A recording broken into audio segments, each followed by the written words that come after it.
Cek cek. Yo, assalamualaikum. Oke, insya Allah di video kali ini kita mau bahas underbone nih. Sebelumnya selamat datang di channel ini. Oke, ini sore hari. Ke kanan kiri ada sawah. Tuh di sana ada gunung tuh sebenarnya tapi nggak kelihatan. Oke, ngomongin underbone, teman-teman lebih suka pakai footstep bawaan atau pakai underbone? Untuk semua motor, khususnya di Fuvi, di Satria Fuvi, kalian pakein underbone atau masih pakai footstep bawaan? Dan rasanya gimana sih kalau diganti pakai footstep underbone? Yang mana kalau pakai footstep underbone jadi kita lebih naik kakinya, dan secara otomatis duduknya juga jadi agak munduran kalau nggak salah. Jadi dulu di motor sebelumnya, motor Arisma sebelum ini, dia pakai footstep underbone. Saya ganti footstep underbone merek AHRS tuh yang 200 ribuan. Di bagian stangnya saya turunin juga ala road race gitu, cuman masih pakai stang bawaan, jadi cuma leherannya dipotong, kemudian jadikan agak turun, terus footstep diganti pakai underbone. Shock breaker belakang tuh saya tinggiin pakai punya smash, dalemannya smash, tapi untuk pernya masih pakai per Karisma. Rasanya gimana sih kalau pakai footstep underbone kayak gitu? Yang pertama, kalau masih awal-awal sih rasanya enak banget ya, enak banget kayak naik motor sport, karena kita duduknya jadi lebih mundur, kaki ditarik ke belakang jadi lebih tinggi, jadi agak lebih nunduk. Enak sih kalau awal-awal enak, tapi kalau kelamaan agak kaku juga sih. Tapi kalau yang mau nyobain rasanya pakai underbone tuh gimana, atau belum punya motor sport mau nyobain motor sport, bisa tuh nyobain underbone. Perpindahan giginya juga nanti berubah tergantung tuas underbone-nya masing-masing. Kalau yang punya saya, yang Karisma itu cuma cukilan aja, nggak ada tuas penerusan gitu kayak yang footstep underbone Nui yang buat motor-motor sport itu kan masih ada tuasnya. Jadi untuk perpindahan giginya itu masih normal, masih biasa kan, bukan GP Safe. Tapi kalau yang waktu Karisma itu perpindahan giginya jadi GP Safe.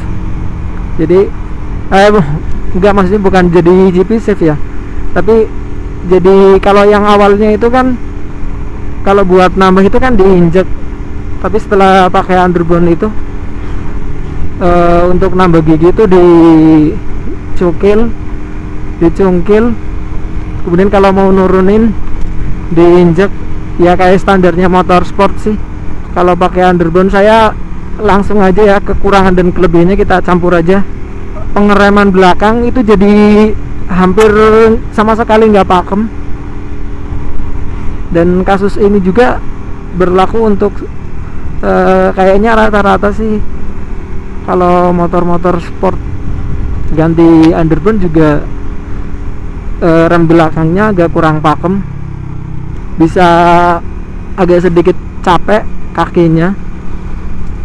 Kalau saya sendiri nggak begitu sih, hampir enggak. Terus enaknya pakai underbone itu kalau buat belok di kecepatan sedang ya, bukan rendah, itu enak. Apalagi kalau kecepatan tinggi itu enak buat cornering, karena kaki bisa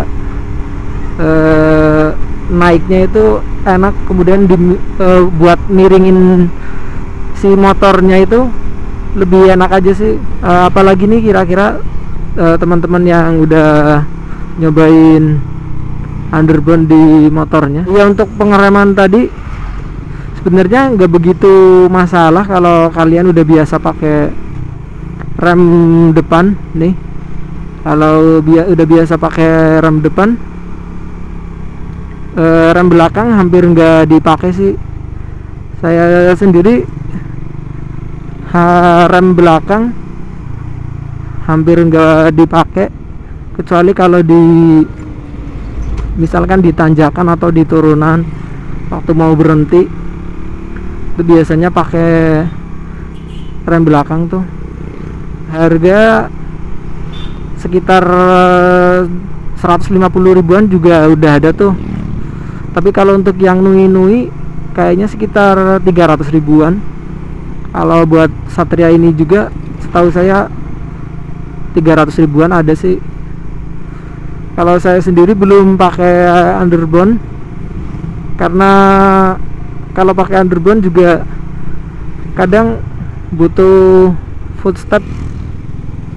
footstepnya itu perlu maksudnya footstep yang buat boncengernya itu perlu diganti juga sih. Biasanya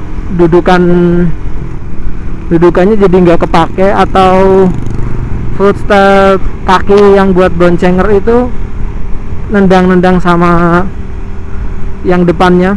Bisa dipertimbangkan lagi supaya ganti underbone itu nggak cuma ikut-ikutan aja sih. Kira-kira kalian itu keperluannya buat sendiri atau kendaraannya itu sering buat bonceng-bonceng, supaya nanti udah ganti gak ada penyesalan yang banyak. Otomatis kalau kita ganti sesuatu biasanya ada sih keuntungan yang bikin kita senang, juga ada kerugiannya. Oke, segitu dulu bahas tentang footstep underbone, kekurangan dan kelebihannya. Saya sendiri pengen juga sih ganti footstep underbone. Kalau teman-teman rekomendasi footstep buat Satria Fuvi, pakai merek apa nih? Oke, terima kasih teman-teman. Wassalamualaikum warahmatullahi wabarakatuh.